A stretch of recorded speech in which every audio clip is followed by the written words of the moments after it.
fat woman humiliated at the ball. Even the most coveted Arab billionaire asks her to dance. But at that moment, at 34, Denise Washington stood alone near the grand ballroom buffet, trying to become invisible while women in expensive dresses laughed loudly enough for her to hear. Her waitress uniform was impeccable, but it couldn't hide what all the socialites at the charity ball had already decided about her. She didn't belong in that world. The hall sparkled like an impossible dream. Crystal chandeliers, tables with flower arrangements that cost more than her rent, champagne in crystal glasses. Denise held an empty tray, waiting for the coordinator's next command, but her eyes couldn't help but wander to the center of the dance floor. There he was. Faisal Al-Zahir, 38, oil billionaire, considered the most coveted bachelor on the entire East Coast. Impeccable white thobe, black and gold keffiyeh, a posture that commanded respect without raising his voice. All the women orbited around him like desperate satellites. Especially Victoria Sterling, the event organizer, a perfect 32-year-old blonde in a red dress that cost more than Denise's car. She laughed at Faisal's jokes with studied intensity, touched his arm with rehearsed familiarity, already imagining herself beside him in the pages of a magazine. "Look," Victoria whispered to her friends, but loud enough for everyone to hear. They even hired an elephant to serve the food now. The laughter came in chorus, sharp as glass. Denise clenched her fingers on the tray until her knuckles turned white. It wasn't the first time. She had been working at that hotel for 3 years, always at gala events, always invisible until it was convenient to mock her. What no one in that hall knew was that 5 years earlier, on a rainy winter night, Denise had saved the life of a man lost on the streets of the Bronx. An older Arab man, confused, shivering with cold, whom no one had stopped to help. She used her last $20 to buy him hot coffee and call his family. The man held her hands gratefully and said in broken English, "My son will know about this. He never forgets kindness." Denise never thought about it again. It was just the right thing to do. Denise. The event coordinator appeared, her face red. More champagne at the main table. Now. Denise nodded, collecting chilled bottles from the kitchen. When she returned to the hall, the music had changed. The master of ceremonies announced the traditional moment of the evening. The first waltz would be opened by someone special chosen by the main sponsor. Victoria was already in position, fixing her hair, smile ready. Her friends held their cell phones, cameras ready for the moment of coronation. The official photographer was already on standby. It was obvious to everyone who would be chosen. Victoria had been planning this for months, ever since she found out that Faisal would be the guest of honor. Faisal took the microphone. His deep voice silenced the entire hall. "Good evening. This waltz is to honor someone whose heart is greater than any fortune." Victoria took a deep breath, preparing to walk.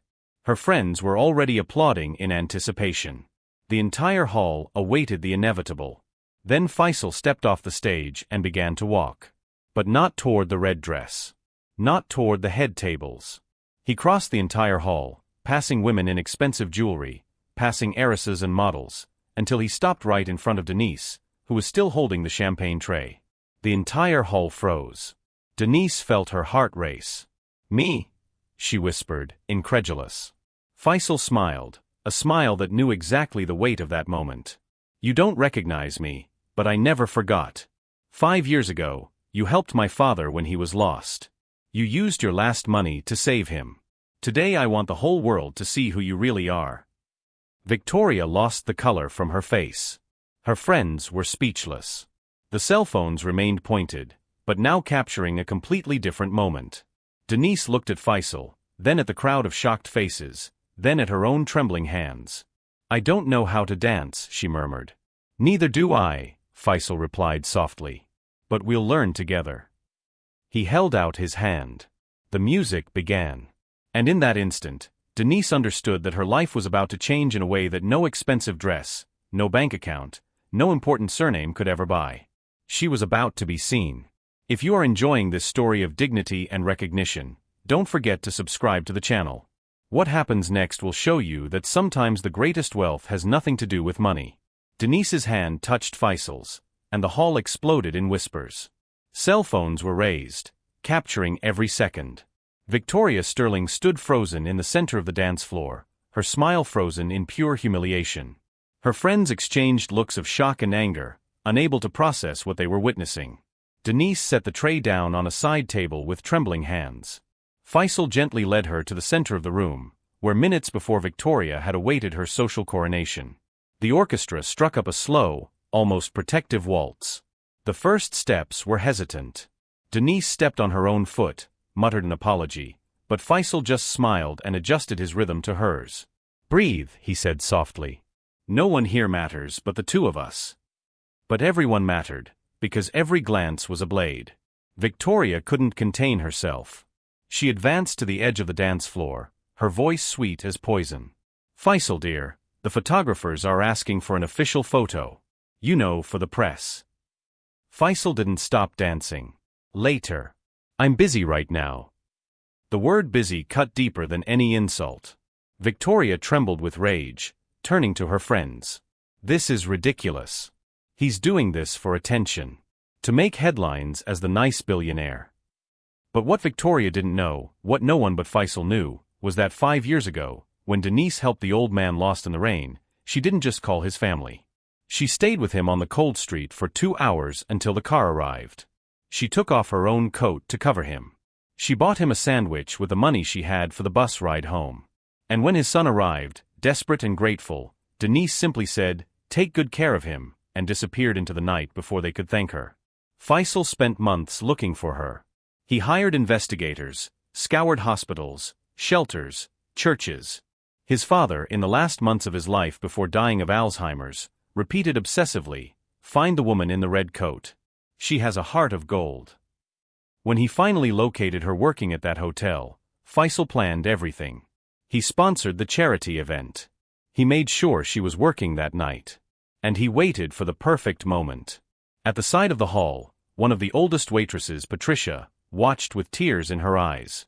She had known Denise for years. She knew about the overdue bills, the double shifts, the nights Denise shared her lunch with colleagues who had forgotten their food at home. "Go girl," Patricia whispered to herself. "You deserve this." Victoria, unable to bear it any longer, asked the DJ to change the music to something faster, harder, something that would ridicule those who couldn't master the dance floor. The DJ hesitated, but the orchestra conductor gave him a stern look and kept the slow waltz going. "Not today," the violins seemed to say. "Today, cruelty will not win." Denise, in the middle of the dance floor, began to relax. Faisal led patiently, and for the first time in years, she didn't feel huge, clumsy, wrong. She felt seen. "Why are you doing this?" she asked softly. "Because kindness deserves to be honored," Faisal replied. "And because you taught me that character is priceless." The music was coming to an end when Victoria made her final move. She climbed onto the stage, took the microphone from the MC's hand, and announced in a trembling but loud voice, "What a beautiful example of charity. Faisal, you are truly generous dancing with the service staff. We should all learn from your compassion." The room laughed nervously, not knowing if it was a joke or an insult. Denise felt her blood run cold. The word charity echoed like a slap. She let go of Faisal's hand, ready to retreat, to return to her usual place, invisible, safe, small. But Faisal wouldn't let her go. He held her hand firmly, turned to Victoria, and said in a clear voice that carried across the entire room, "It's not charity. It's justice. It's recognition. It's the least I can do for someone who saved what I loved most in this world." The silence that fell was absolute. Victoria turned pale. The cameras now captured every expression, every word. And it was at that moment that Faisal did something no one expected. He took an old yellowed envelope, protected by plastic, from the inside pocket of his jacket. Inside was a photo. The blurred image showed Denise, 5 years younger, wearing a red coat, standing next to an old Arab man in the rain. "My father kept this," Faisal said, his voice breaking. "It was the last photo he recognized before he lost his memory completely. And he made me promise that I would find you." Denise covered her mouth with her hands, tears streaming freely. The photo, trembling under the lights of the chandelier, showed a moment she thought the world had forgotten. The old man in a soaked keffiyeh, she beside him holding a steaming cup of coffee, both under the awning of a closed store.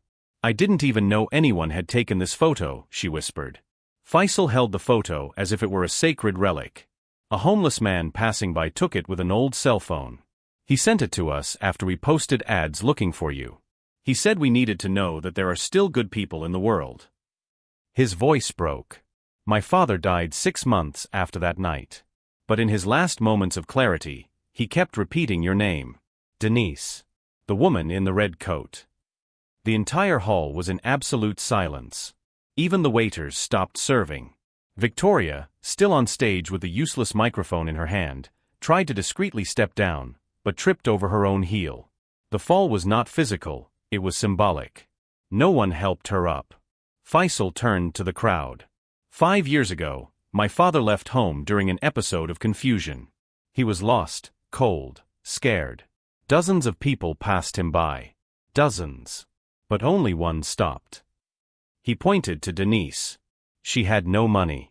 She had no car. She had nothing but kindness. And yet she gave everything she had. Patricia, the veteran waitress, couldn't hold back any longer. She began to applaud. Slowly at first, then louder. Other employees joined in. Then some guests. Soon the entire hall erupted in applause, but now it wasn't for the spectacle of humiliation. It was applause of recognition. Victoria, from the floor where she had fallen, shouted desperately, "This is manipulation. He's using an old story to get attention. To get cheap publicity." But her voice sounded hollow, transparent.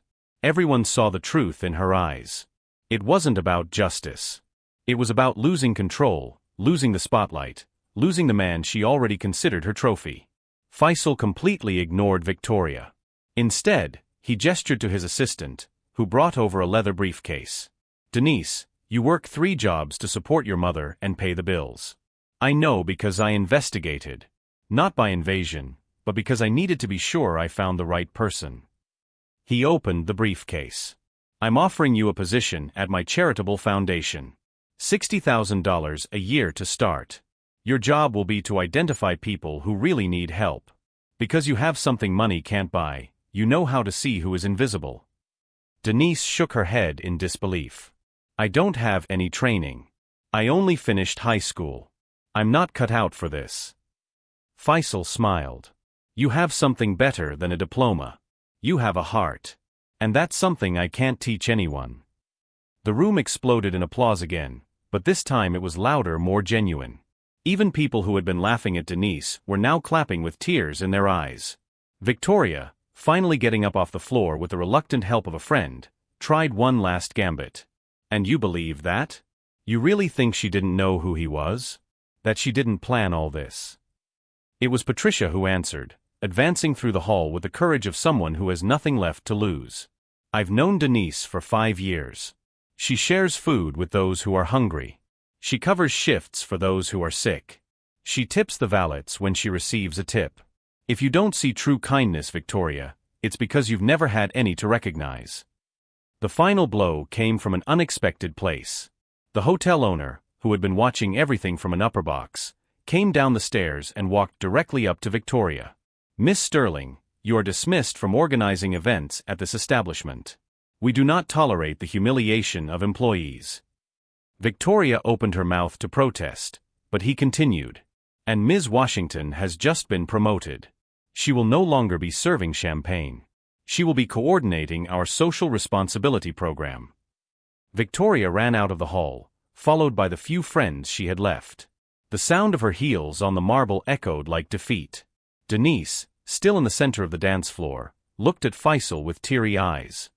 "I don't know what to say." He held her hands. "Say yes. Say that the world will finally know who you've always been." Denise took a deep breath. "I accept." And the ballroom, for the 3rd time, erupted. But now it wasn't just applause. It was shouts of joy, whistles, people standing up celebrating not a fairy tale, but real justice happening before their eyes. 2 years later, Denise was sitting in an office overlooking Central Park, something she never imagined possible. The sign on the door read Denise Washington, Director of Social Impact, Al Zahir Foundation. Her hands, once cracked from cleaning products, now signed checks that changed lives. But the most profound change wasn't in the office. It was in the mirror. She hadn't lost weight. She hadn't become a model. She was still the same large woman she had always been. But now, when she looked at her reflection, she saw someone different. She saw a woman who had saved lives, transformed communities, and proven that value has no size. And no expensive dress, no scale, no cruel comment could take that away from her. The foundation Denise led had already helped more than 1,000 families. Housing for the homeless, scholarships for poor young people, microcredit for entrepreneurs. And each person chosen went through Denise first, because she had the gift that Faisal had recognized on that rainy night 5 years ago. She saw beyond the surface. Patricia, the waitress who had defended her at the dance, now worked alongside her as an assistant. Together they visited shelters, talked to people on the streets, identified those who needed a chance. "You changed my life too," Patricia said one afternoon, organizing documents. "You taught me that standing up for what's right is always worth it." That morning, Denise received an unexpected envelope. It was an invitation. The hotel's grand ballroom was hosting a new charity ball, and this time she was the guest of honor. Not as a waitress. As the keynote speaker.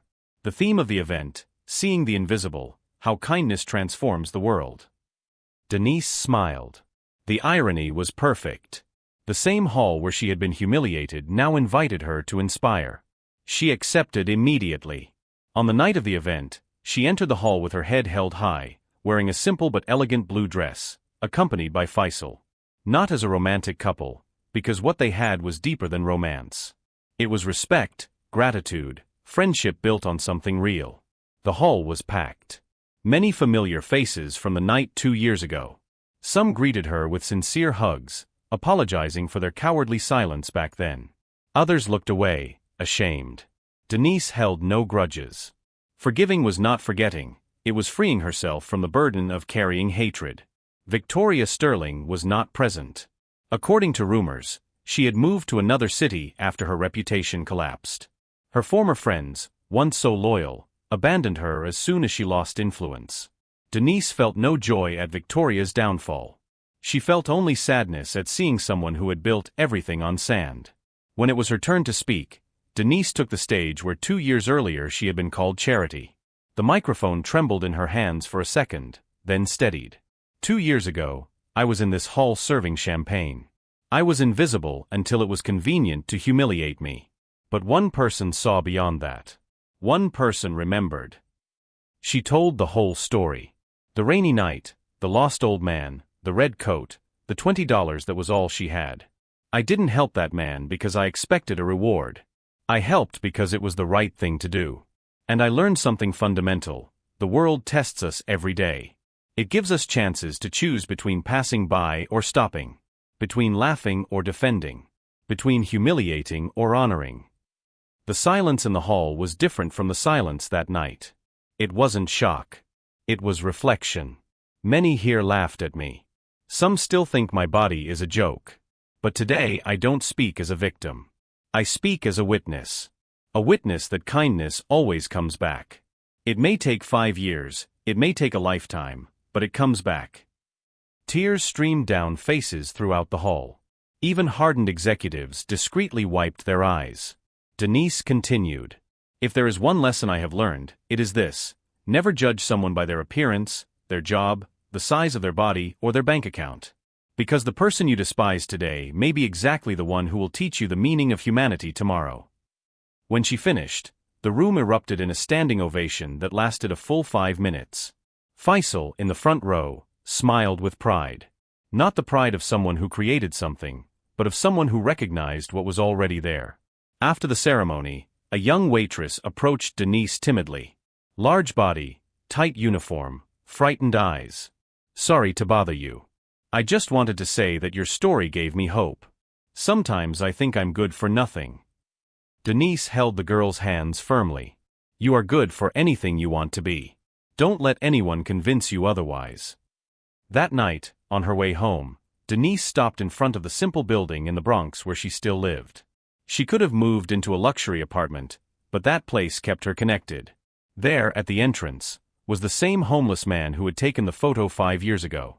She bought him hot food, as she did every week, and the two talked about life. "You've become famous," he said, biting into his sandwich. "You were even on TV." Denise laughed. "It doesn't matter. What matters is continuing to do the right thing." The man nodded seriously. You changed my life too, you know? That day you stopped, when no one else did. It reminded me that I still mattered. Denise went up to the apartment where her mother was waiting for her with hot tea. They sat together on the old sofa, watching some program. I'm proud of you, daughter, her mother said, squeezing her hand. Your father would be too. Denise rested her head on her shoulder. I just did what you taught me. To see people as people. Before going to sleep, Denise opened the drawer where she kept the yellowed photo. She and the old man in the rain, two strangers who became proof that kindness is not lost in time. She touched the image tenderly. Thank you, she whispered, for teaching me that sometimes saving someone else is the beginning of saving yourself. Denise's story spread across the country. It became a book, a lecture, an inspiration. But for her, the greatest victory was not fame. It was being able to wake up every day and help someone. It was turning pain into purpose, humiliation into strength, invisibility into light. Because in the end, the best revenge is not to destroy those who hurt you. It's becoming so radiant that they can no longer look at you without recognizing their own mistake. Victoria Sterling, in her new city, watched Denise's interview on TV. For the first time in years, she cried real tears. Not out of anger, but out of regret. She picked up the phone, hesitated, then wrote a simple email, I'm sorry. You were always better than me. Denise read it, took a deep breath, and replied simply, I wish you peace. Because forgiving was not giving in. It was freeing them both. And so the woman who was once humiliated for being fat, poor, and invisible became living proof that character has no size, kindness has no price, and dignity is not negotiable. The ball ended long ago, but the dance continues. And this time, she leads. If this story touched your heart, subscribe to the channel and share it. Because somewhere right now, someone is being humiliated, waiting for you to be the person who stops, who sees, who defends. Be that person. The world needs more people like Denise.